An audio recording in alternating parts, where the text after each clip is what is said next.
and so forth. So number 5 on the list is the Bach Prelude in C. Now we all know this is a beautiful piece, but let me share with you why it's a great piece to study. The piece is in C major, which means there are not too many black keys.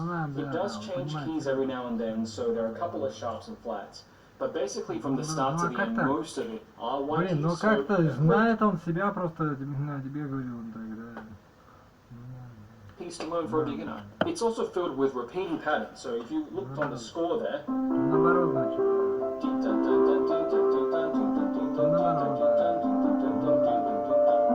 it's filled with this arpeggios pattern, and it's like that basically throughout the entire piece, just with different notes. So you learn one pattern and you apply it to basically the entire piece. So quite a good little piece to start for beginners. This piece will also teach you a lot about chords. So this piece is filled with broken chords. So this first one here, if you were to play it all together, this is actually a C major chord, right? It's just broken up. And the next one is a D minor 7 chord with 7 in the bottom. Now, if what I'm saying doesn't really make sense to you, it doesn't matter, but it's still good to start playing pieces and just get a feel for chord shapes on the piano. Okay?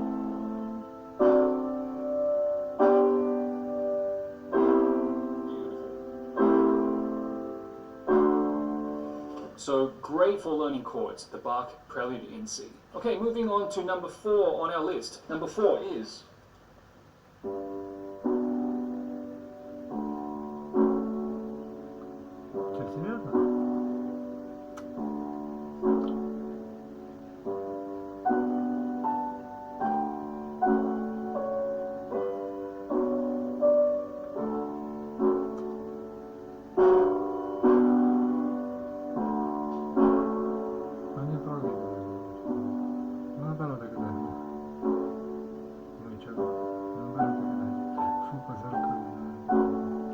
so on and so forth. So this one is the Gymnopédie number 1 by Eric Satie. As you could hear, a really peaceful and calming piece. I always love playing this after coming home from a stressful day of work. It just really calms me down and makes me feel happy. So aside from creating beautiful music, what this piece will really help you to do is also develop a sense of volume control between your two hands. So in piano playing, most of the time, right hand is playing the melody and left hand is playing the harmony, right? So right hand generally needs to be louder than the left hand. So let me show you. Okay, for most of the time, when beginners start to play this piece, they play something like that.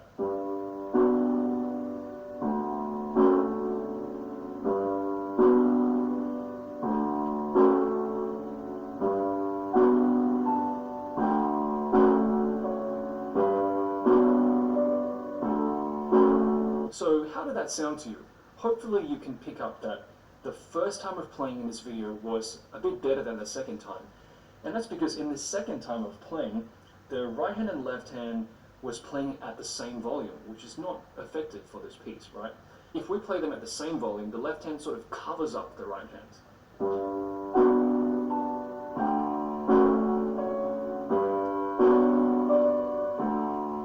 Right, so this is not good. The right way to do it is, let's say you're playing it out of 10, this might be playing at a level 7 out of 10 for the right hand, and left hand you should probably play at maybe about a level 3, so something like that. Much softer, just in the background, right? And try to really bring this one out.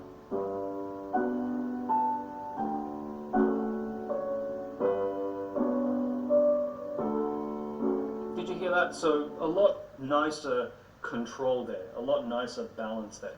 So this is what this piece is really great for, just trying to build a nice balance between your different hands. Okay, moving on to number 3 on our list.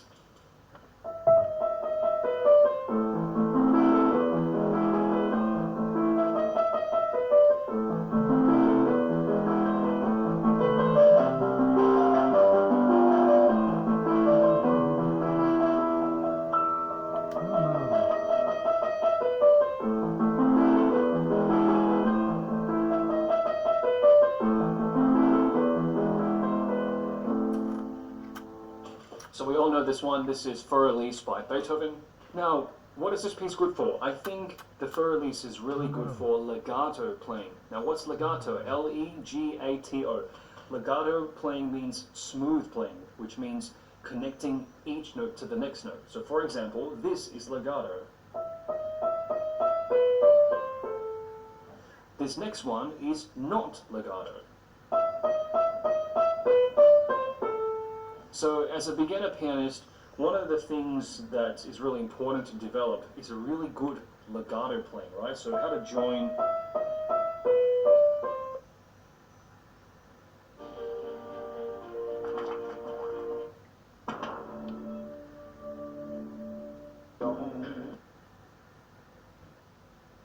So legato playing is not easy to master, right? Because you're dealing with really, really fine movements. So legato playing basically is you want to play a note, and as you strike the next note, then do you lift the first note up.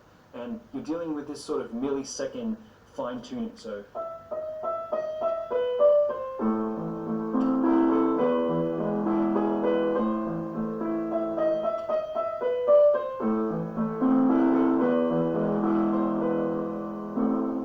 Fur Elise is really good for building a good sense of legato playing. So Fur Elise is also really good for working on a piece that moves around the keyboard. If you're a beginner pianist, you might find that a lot of your pieces are sort of confined to a position. So for example, in C position, right?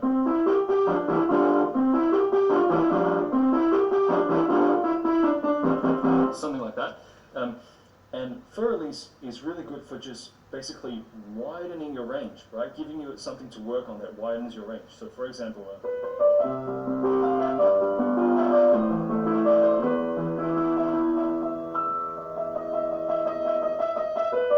do you see that? So the range of the notes you need now start from this E up to that E over there. So just a nice piece to start to extend your range from these confined simple positions. Now moving on to number 2 of our list. This one is personally my favorite one out of the 5. Number 2 is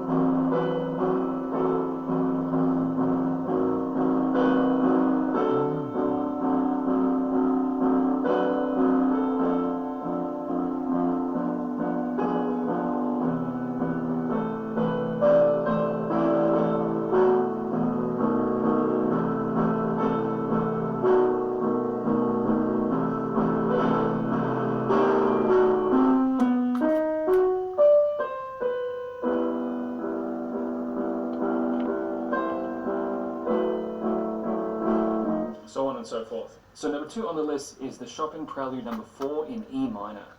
This is a fantastic piece to work on because it will teach you lots about chords. So you can see here from the sheet music that the left hand was playing a whole bunch of these 3-note chords, right? They're just so hauntingly beautiful.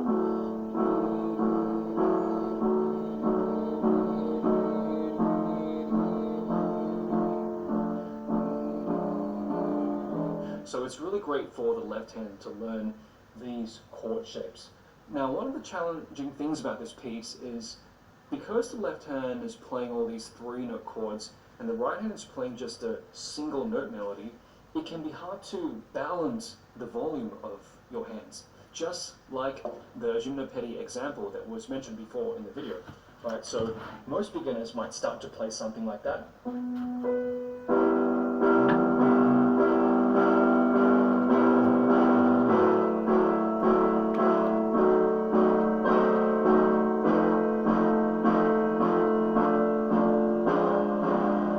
So as you could hear there, this wasn't a very polished sound because there wasn't a nice balance between them, right? The left and right hand were playing pretty much at the same volume. So what we want to do is just to refine our touch a little bit. So this may be playing at level 7, this may be playing at level 3. Stand out more.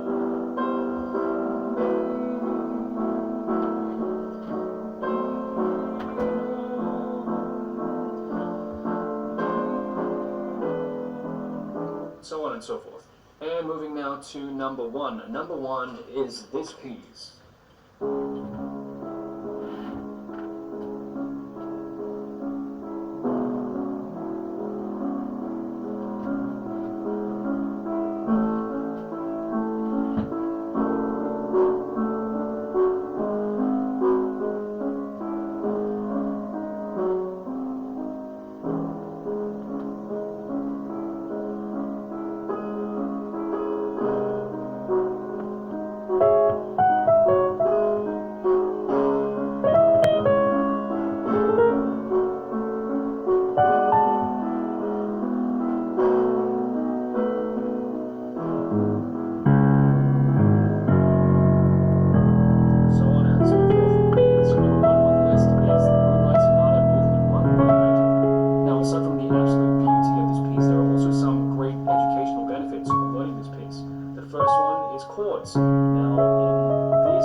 So not easy to do. A really made me more comfortable with sharps. They used to scare me a lot, but after working on this piece, I got more comfortable with key signatures, and of course, in particular, C sharp minor, and knowing what sharps to play. So knowing which are black keys and which are white keys. Okay, and there you go, guys. That concludes the 5 easy classical pieces that I think no one should skip. Which one of these 5 are your favorite? Let me know in the comments below. Also, let me know if there are any other beginner piano classical pieces that you think other beginners should learn. Comment below, please. That's all for today. Catch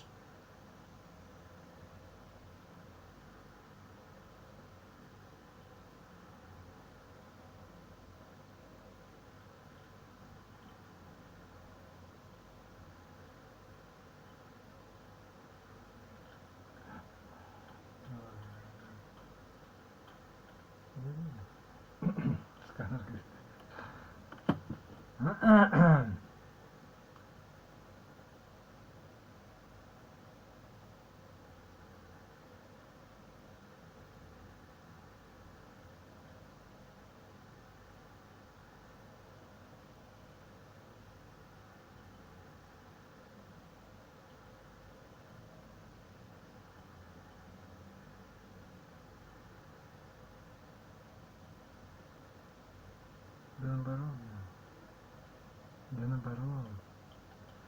Есть охота мне, что ты, блин?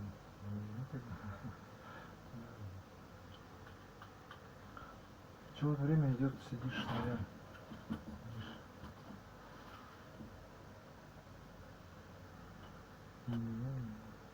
Что сделать?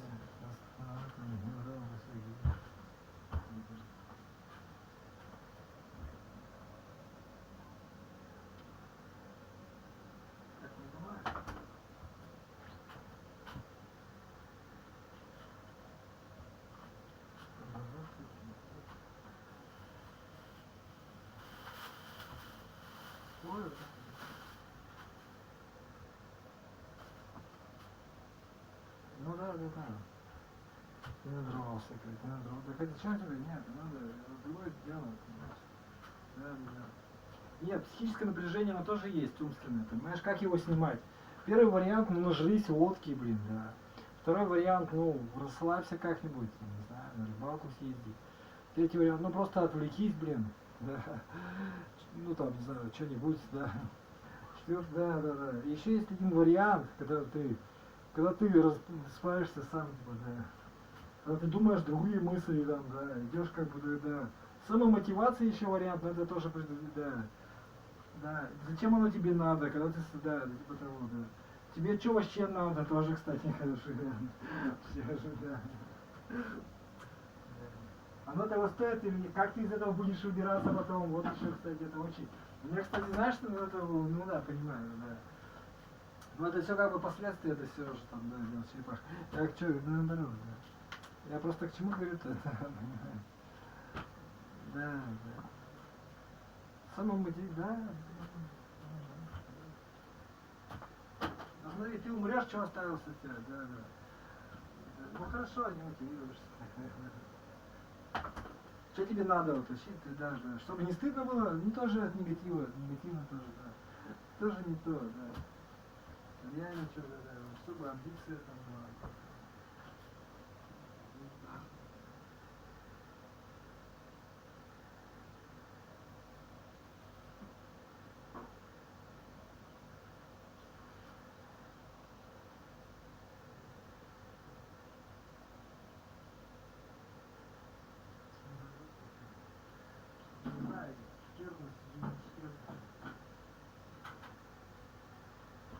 Может быть, сейчас ты знаешь.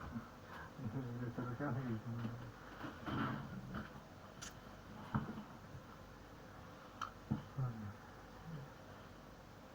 Кто это тут у нас?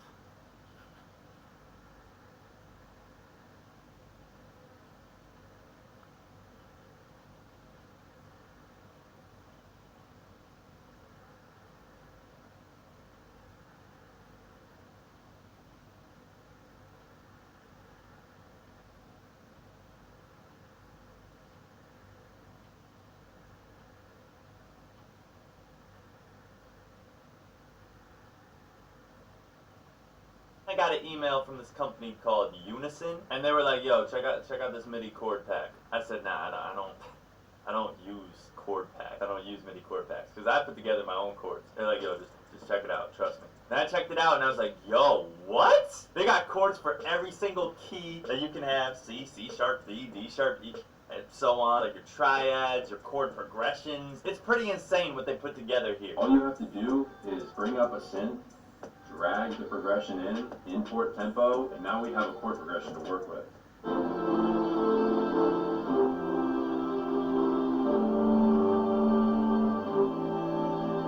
Like, that's fire. Are you kidding me? Like, so easy. I'm already like so inspired to just start working and make this into a full beat. With the click of one single button. The Unison MIDI chord pack. Unison's MIDI pack. Unison MIDI chord kit. The Unison MIDI chord pack is absolutely bananas. It is insane. Unison MIDI chord pack. I was just messing with this earlier, and this has helped a ton with just starting off those main melodies, because at first, you know, that can be the hardest part, just starting that main melody that's gonna set the whole beat. To be quite honest, a lot of the beats I made, a lot of those songs were created using the Unison MIDI chord pack. The pack has over 1,200 MIDI files for you to play with. Damn, it doesn't even stop there. They have diatonic triads, they have advanced progressions. Then they have minor progressions. Okay, they're really throwing in a lot of things here. So if you go to progressions, oh my god, bro, this is like the registry key, you know what I mean? Where it got all these individual folders. Like, when does it stop? You got all these different chords in all major and minor keys, so that is good to know. I'm gonna like pick a random chord progression and see, just drag it in and see what it sounds like.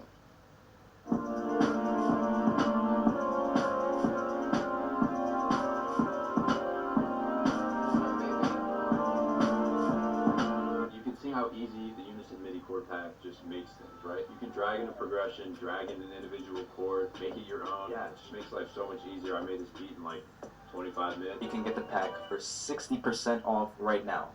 I didn't say 30, I didn't say 40, not even 50, 60%. That's insane. Do check it out. As you can see, it's such a useful thing to have on your computer. MIDI chords from Unison. Link below. If you use that link, you get 60% off. Yes, 60% off. Very, very good. Very, very good. I like that a lot.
Однажды на свете случилось чудо. Таких, как ты, назвали гибриды. Последние служат одной миссии – уничтожить гибридов. А наша миссия – защищать их. Ни перед чем не остановишься, лишь бы выжить.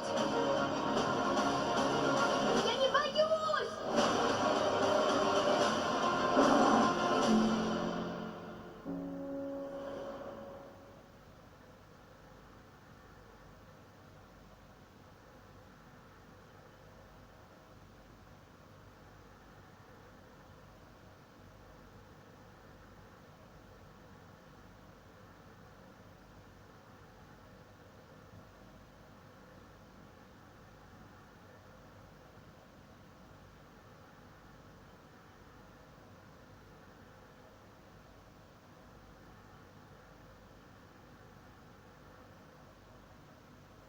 I'm probably the opposite of Chopin in the sense that I am extroverted.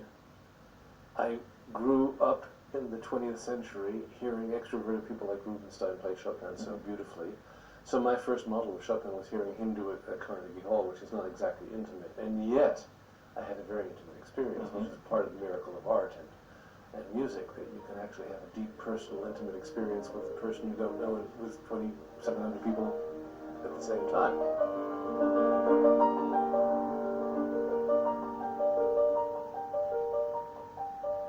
How much of Chopin is a classicist and how much of Chopin is a romantic?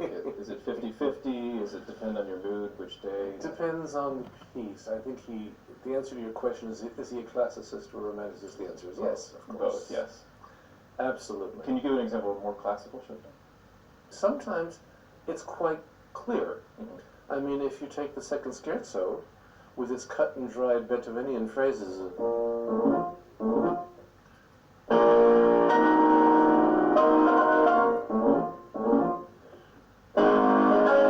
it's very tightly organized, and it's structured in a Beethovenian way. I mean, I say Beethovenian very loosely.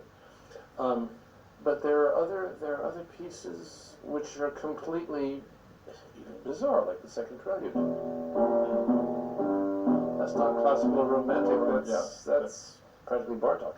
And what does that mean? But Bartok was more classical than some modern composers. Depends what you mean. But the structures underneath, you could take a wildly romantic piece.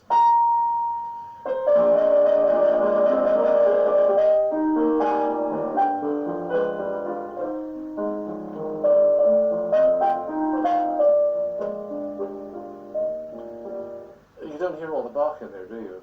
But the Bach is underlying the structure. It's basically four-part chorale writing, as most of Bach is. And it has, instead of four individual voices, you have, like in the Bach cello suite, these voices that talked. This is the so-called right-hand composer. Yeah. Let's leave that one, let's dismiss that one forever. But there, and my teacher, Olga Baramini, had me play that for her as a performance, like a cellist playing a Bach suite would. You know, love those intervals. Not just, obviously you don't play Chopin like spelling. So it's really, you know, a cellist has to emphasize certain notes and get over other ones, or a violinist playing an unaccompanied Bach piece. You have to reveal the chordal structure, the melodic structure. So in that way, Chopin is paradoxical because he's both at once. And it's not just construction and structure of the piece, it's also interpretation. One can interpret Chopin more classically, one can interpret more romantically. I mean, I always say this just because I don't have anything better to say, which is that Chopin without the structure becomes sickening. Chopin without the magic becomes nothing. He exists on this cusp of these two elements, you know. You know, Beethoven is so strong, and in his strongest pieces, you may not have the passion for the appassionato, but if you play it pretty well and do most of what he says, he'll do the rest. With Chopin, you've got to get in there and drive it with him. Although he's, I take it back, paradoxically, Chopin, for all of his poetry, his romanticism, for his fragility of health, and even sometimes delicacy of the music, is also strangely, in a way, indestructible, because even Chopin played badly still sounds pretty good.